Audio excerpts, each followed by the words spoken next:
My mother and my brother were murdered in front of me. He put the gun to my head, and he had me beg for my life. I was 10. I just turned 10. It's hard to come out and say that I was a victim and that I was abused, especially when you're little, because it's like a big secret that's always on your back and that you never know when it's going to come out.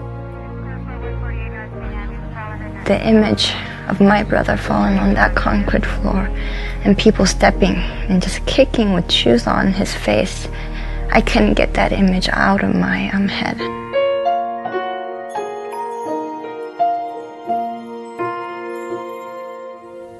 Trauma is an overwhelming event. It takes away our safety, it creates a sense of helplessness, and it continues to affect our perception of our reality. Some of the telltale signs of trauma are quite evident.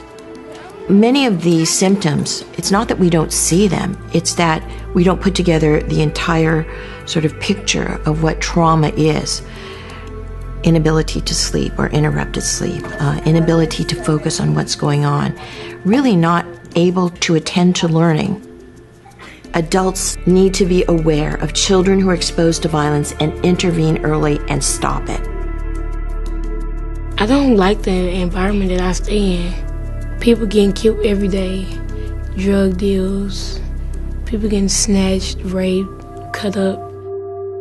Whether it is a child who witnesses violence or a child who is the victim, you can't be fearful and be able to live your normal life.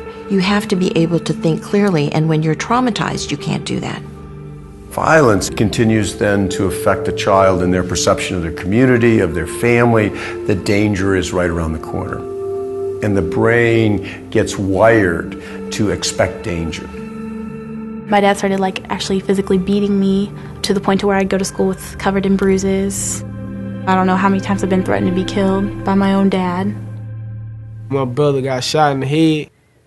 He ain't make it. It makes you afraid at times. It makes you feel that, oh my God, you know what, I just lost a friend, I just lost a family member. It just makes you feel that, hey, I could die next, I could be the next one dead. What trauma does is it triggers what's called the amygdala in the brain, which is our fight, flight, freeze center.